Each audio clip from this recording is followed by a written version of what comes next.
When you use limited tools and limited color, would you miss using all the colors from a palette? Or would it make your drawing more interesting?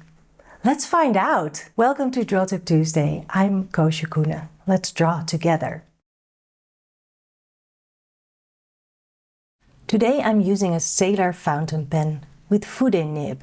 That's a calligraphy nib, which is bent, so it can give a kind of unpredictable, very versatile and organic line. It has a cartridge with water-soluble ink in it, and that's why I will also use my water brush, so I can dilute the ink. And I'll need a tissue for wiping off the brush. If I would want to take a minimum kit on location, this combination would be perfect. The sketchbook is a handbook journal. I'm using a reference photo that I found on unsplash.com. I like the spring/summer greens in it and the very dark shadows.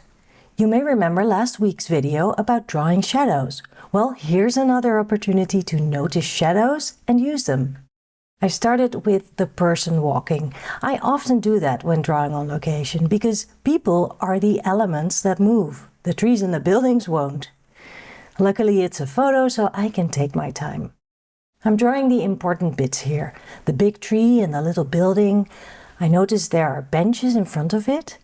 When you draw, you start looking more intensely, and by doing that, you see so much more.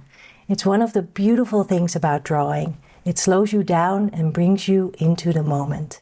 See how adding a bold shape instantly changes the drawing? It indicates where the sun is, and you could even tell what time of day it is by the length of the shadow. The lower the light, the longer the shadow. The shadows are long either in the morning or by the end of the day. I'm moving around the page, drawing scribbly lines to mimic the outlines of the trees, and also fat, scratchy scribbles for the darker parts.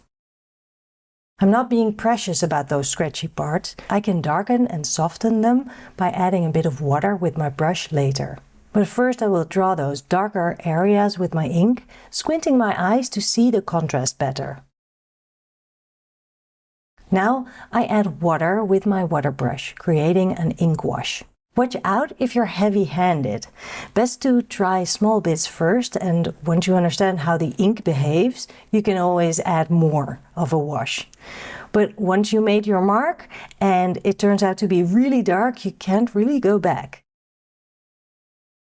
I appreciate you watching this on YouTube, and I just want you to know that if you're watching this for free, then know that this was a little present from one of my Patreons.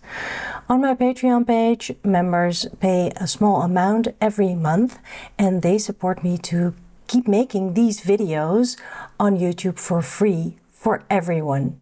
And if you'd like to support my work as well and also get more inspiration, then check out my Patreon page. There's a 7-day free trial, so there's really nothing to lose there. I hope to see you there. By diluting my ink with the gray wash it creates, I'm making a monochrome drawing today. It means using just one color or shades of it. Black and white is quite common, but you can also work in any other single color. The beauty of monochrome is that it pushes you to focus on values, how light or dark areas are, rather than getting distracted by color. Especially when drawing greens, that can be really freeing. Your limited palette also makes compositions stronger because you rely on bold shapes, light and shadow, and texture to make your drawing interesting. It's a great way to train your eye to see contrast and improve your drawing skills. And it simplifies your process. No need to think about color mixing, which leaves you more time for enjoying the drawing process. With my calligraphy pen, I can make thin lines as well as bold lines. And I am noticing shadows and dark areas. I can use the flat side of the nib to quickly fill those areas. I'm also adding the drop shadow in the foreground, which adds depth immediately and the illusion of more greens above us. I keep adding bits and pieces, making the ink bleed. Then I line out the tree in the middle ground a bit to make it stand out more. Some more shading in the hiker too, otherwise he looks flat. I take a good look at the drawing, and while I think it's fine, I want to add more depth by drawing a few of the leaves that actually cast that shadow on the ground. You can also choose a different color and different tools for making monochrome art. Let me show a few examples. A ballpoint pen and blue watercolor, or a green colored pencil and green watercolor, or a water-soluble pencil that you dilute, like I did with my ink today.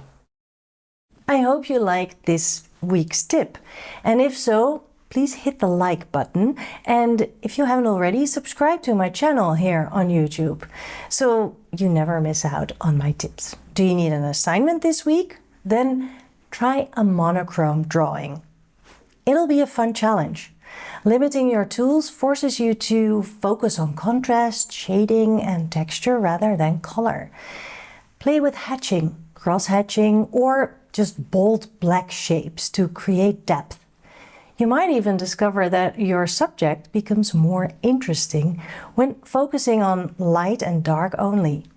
Have fun! I'll see you next week.